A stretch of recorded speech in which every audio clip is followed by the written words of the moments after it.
Good morning, everyone.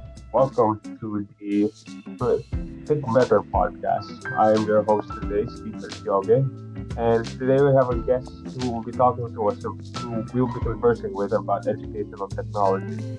Would our guests like to introduce themselves first? Hello? Uh, Hello, Tita. Yes, I'll be the one to introduce myself. Yes, ma'am. Okay. Hello, everybody. I'm Sandy Merlita Cayunda. I'm a teacher in Department of Education in Baybay City Division. I've been a teacher for 8 years now. We are the pioneers of Baybay City Senior High School. So I started 2016 up to the present. So, yeah. My major is biology, Bachelor of Science in Biology. Okay, thank you, Tita. For those who don't know, Abaybay is in Leyte. It's a very small city. And today, from what I've been seeing it lately, my mom is from there, and what I've been seeing lately is getting a lot better. The city is getting bigger, and to start off our conversation, Paul, what do you think? How is it? Are the schools improving there with with regards to integrating technology better in educating students? So far, as we started, because we are the pioneers of Baybay Senior High School, so only one building. We started with only one building, and a years go by. It was built.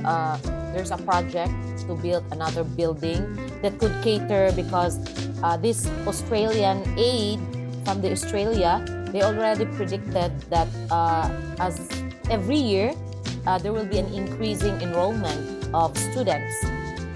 We are the standalone students wherein we don't have junior high school. We only have grade 11 and grade 12 in our school. So it's called standalone.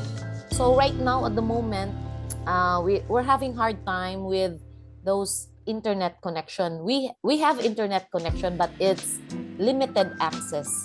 Yeah, and also we have this project as an annual project, and it is a 5-year plan that we need to provide television in each classroom. So we're almost done with that, so that Okay. it would be easy for the teachers to show the PowerPoint presentation for students compared Okay. to what's this PowerPoint. Mm-mm. True. Very true. That's good to hear, Paul. And but during so as we all know, educational technology is getting a lot better. It's been like getting better. There's more websites and programs dedicated to teaching students um, far better far better than what uh, more compared to what you would do in face-to-face class. You're still doing face-to-face classes for, right? Yeah, we still do. Okay. So I'm curious. This your when you have to do online classes, are you what are you using? What websites or like apps are you using for your online classes? So during pandemic, we tried online classes, but it is limited to students because most of our students are coming from the barrio or from the remote areas wherein there's no it's limited access to internet. Some of the students don't have a handphone. They don't have internet connection. That is why it's not applicable to this kind of mega school. Yeah, because most of the students don't have access, don't have smartphone. So that is why the most applicable for us is the modular learning. We have online learning, but it is very limited, such as we're using the Google Meet, the Zoom, or we use Messenger in Facebook. Okay. Mm-mm. But it's person. very limited. Not all could attend. Ah, yes, of course. Mm, Especially tagang barrio po sila. But mm. how does your modular sessions go? Do you bring a laptop or a phone with you during these, or do you just bring worksheets and papers? Yeah, we have this module soft copy. We will forward that one in Messenger or in Google Classroom. So some of the students, this section, they have this kind of, most of the students can afford to buy data, or they have this, majority of them have the access to internet, so they will go through with this online learning. But for those who don't have access, they will utilize the modular. So Okay. we send all the module soft copy through Google Classroom, or the most applicable one is the Messenger in Facebook. It's more fast and efficient. Okay, that's Mm. good. And I'm also curious, how tech savvy are your students? How what? Come again? Tech savvy. How good are they with using with using their phones, with accessing the websites, accessing the files? Magaling ba po sila, or Uh, you teach them how to Most do of it? the students who belongs to the academic, like STEM or ABM or UMS, uh, they're good at that. But some, they are still new to this kind of learning, like utilizing the Google Meet. They're having hard time which one to press, how to access, like that. So sometimes it's having hard time, especially in Google Meet, wherein you have to assign classwork and then you have to turn in the assignment. So they're having hard time on that. So that is why we preferred they have to submit it in school. Yeah, the output. Ah, okay. Mm. Do you are there like opportunities for you to teach them how to use their how to use their online applications? 'Cause I feel like Yes. sometimes submitting to school can be a little tough, lalo pag kapag wala po kayo sa school, or you're doing so, or it's a weekend, or they have other things to do. So do you try to teach them? Have you taught some of your students well how to use the apps and the website? Yes, we do. Because they have this empowerment technology subject. So, and also some of the students belong to the ICT TVL track Mm-hmm. strand. So some of the teachers will try to simulate with them. Yeah, teach them how to do it and showing it on PowerPoint presentation. Oh, that's good. That's good. Mm-mm. But you know what?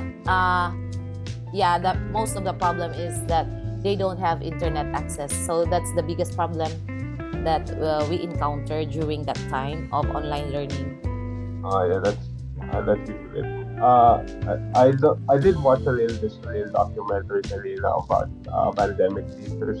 Sa mga Mm-mm. there's there's sa mga bundok who Mm. have to do modular classes because their students are up in the mountains, like kuryente, like internet, and um I and I and they're doing it on face to face, one-on-one sessions, face to face classes. And I've been since um and I noticed that they would what how they use the internet. If they have to use the internet, they find the one person on my hotspot. Because they have to pay per hour. Is it like that also there in my sa mga students who don't have access to the internet, or they have to find access to an internet connection by themselves? Yes, in our school, we have this internet connection. We have two lines for internet connection, and they just have. We have an IT who is the one who's going to divide the data from this building, but sometimes it becomes low, and there's no access from that area, especially that it is most buildings. We are so overcrowded in our place. Yeah, So most of them are buildings. So sometimes the signal, uh, it's having hard time for the signal to go through with other buildings. So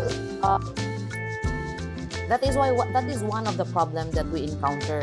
And most of the students, sometimes if they can afford to buy data, then they will utilize they can access, they have to spend money. And there's also one time we have this project in school that wherein there's a voucher program. So I think the school is paying utilizing the MOOE. Then we will give password to the students. Or sometimes we have this school canteen and piso, what's that? The piso Wi-Fi. Oh yeah. Yeah. But I don't, usually they don't utilize that one, the piso Wi-Fi. Because it's slow. Yeah, slow, and sometimes they don't have enough money. They only have 50 pesos for their baon every day. Then they will use it for food. So they don't have enough money. Good thing for those family who belongs to the, what's this? They could afford. Their parents have a good work. But most of our students their parents are farmers. Some of them don't have work. So that's the problem that we are facing. Okay. Yeah. Do you think there could be any improvements to allowing better access for the students who can't access internet? Is it just in by in general, not necessarily in the school? Do you think there could be? Yeah. I think it would be resolved if the GPTA, the Parents Association, would try to finance with the installation of internet in our school so that it is open to all students. The students could access anywhere. I think it's one of that would be most meaningful project that they need to implement, because now we're already in the digital age. And we're having hard time if we don't have internet connection, we will be paralyzed. Yes. All of the reports can be done through Google Forms, Google Drives. Which would be a good thing, but again, where with especially someone for children who are children of farmers, yung mga sa barrio, they really are, they feel like they're excluded out of this. Yes. Your DepEd is giving you the means to do it, but not telling you who to do it for. For my last question,